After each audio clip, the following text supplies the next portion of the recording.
Believed that beneath our individual consciousness, there's this deeper layer we all share, Yeah. a reservoir of like archetypes, instincts, that kind of thing.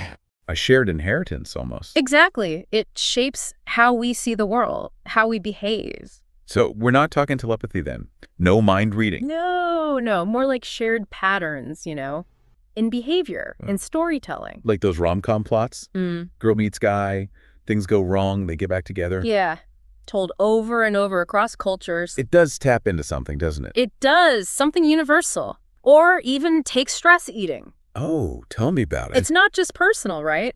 It's a human response to overload. I feel seen. And even collective chaos. They make this funny comparison. It's They call Grumpy Cat, you know the meme, a modern wise old man archetype. Okay, I see it now. It's a light way to understand it, Yeah, for sure. But important to remember, it's not literal mind reading, this collective unconscious. Right. It's more those frameworks. Yeah, framework. Kind of like instincts, but for culture, That's a good way to put it. So we've got these shared patterns, but how far back does this go, the whole interconnectedness idea? Yeah, good question. It feels very modern. Well, you might be surprised. Ancient Greeks, they believed in a world soul Really? called anima mundi, basically a collective consciousness linking everything. Wow. And indigenous cultures, they often saw themselves as part of a web. Connected to each other, to nature. Exactly. This idea runs deep, it seems. So we're all in this together. Is older than we think, huh? Way older.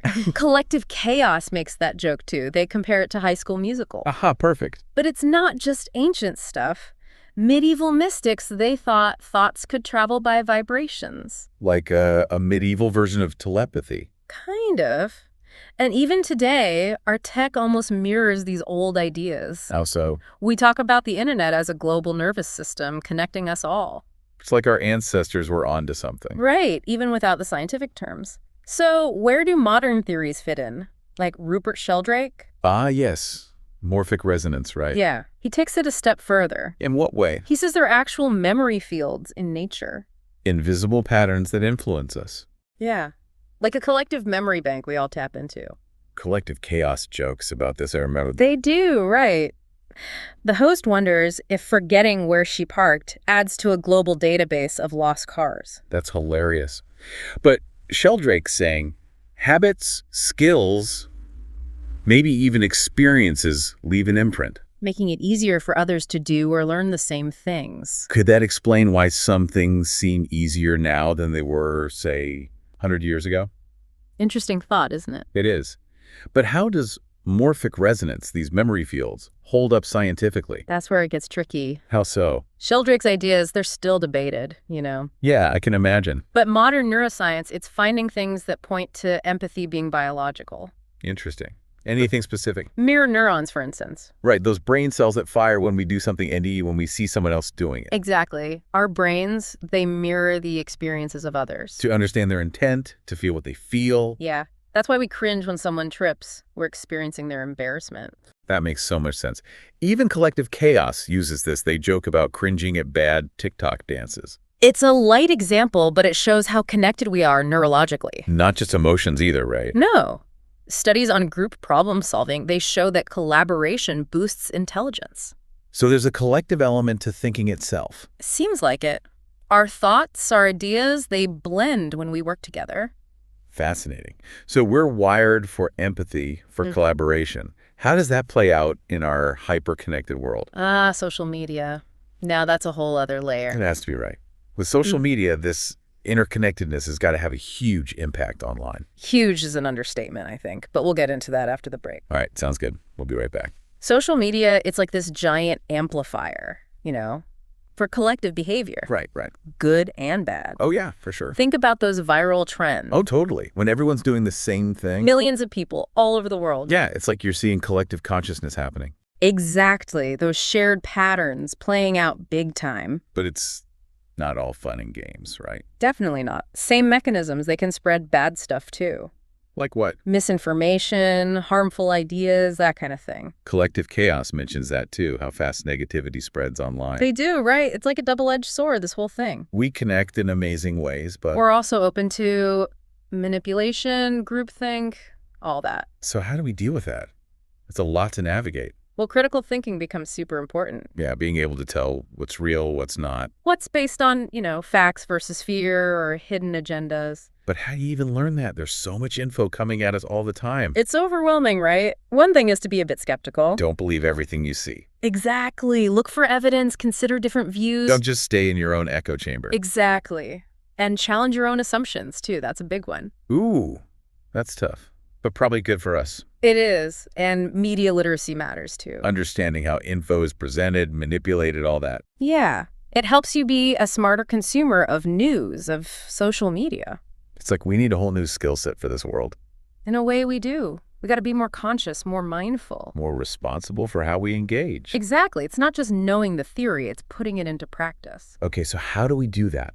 How do we use this collective consciousness for good? One thing is conscious intention. What does that mean? If we focus our thoughts, our actions on positive things, We can kind of shift things in that direction. it's possible. There's research on this, Really? What kind of research? like studies on group meditation, Okay. large groups, focusing on peace, harmony.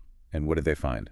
Some show a correlation with less violence, lower crime rate. Wow, that's powerful. It is. It suggests our thoughts, collectively, they have an effect. Like a ripple effect, changing things around us? Exactly. So we got to be mindful what we're putting out there. Because negativity spreads, but so does positivity. Exactly. And another thing is collaboration, collective action. Working together towards something.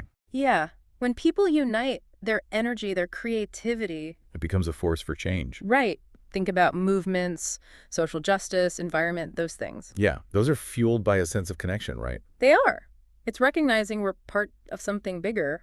It's like tapping into a collective wisdom, something beyond just us as individuals. I like that. That's something we need more of in the world today. So much divides us. But this reminds us we're not so different after all. This deep dive, it's been really eye-opening, I gotta say. It has been. We've covered so much ground, the history, the science. And I bet our listener is wondering, how does this apply to me? Well, that's what we'll explore in our final segment. All right, looking forward to it. We'll be right back after a quick break.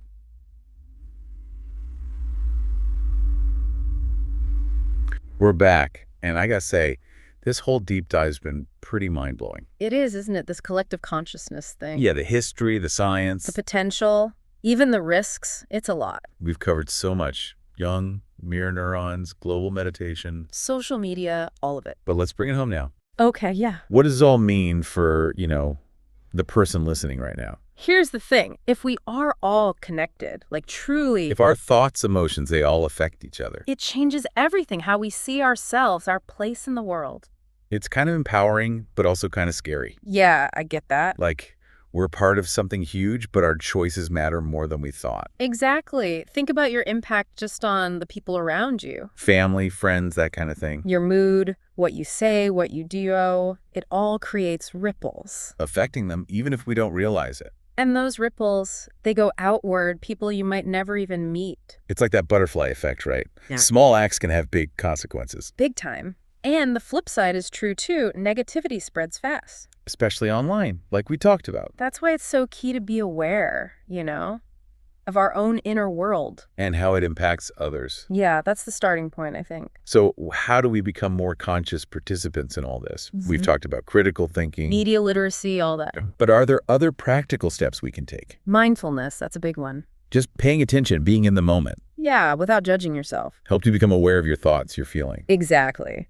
More self-aware means you can make better choices. About how we interact with the world. Exactly that. And cultivating empathy, super important. Really trying to understand others, even when they're different from us. It's tough, especially now. Things are so divided. But if we remember that connection, that we're all human. It does help to see past those differences. And finally, got to find ways to contribute to the good, right? Yeah, it doesn't have to be huge, Volunteering, supporting causes you care about. Little acts of kindness, they all add up. There are so many ways to make a difference, big or small. Exactly. So we've learned a lot in this deep dive. A lot to think about, for sure. But here's the takeaway. We're not just individuals, We're part of something bigger, something interconnected. And the more aware we become of that, The more we can use it for good. we can create a better world, more compassionate, more just. Well said. Thanks for joining us on this deep dive into collective consciousness. It's been a pleasure. We hope it sparked something in you, made you curious. Keep exploring these ideas. Remember, every thought, every action, it ripples out. What kind of impact do you want to have? That's a great question to leave everyone with. Thanks for listening.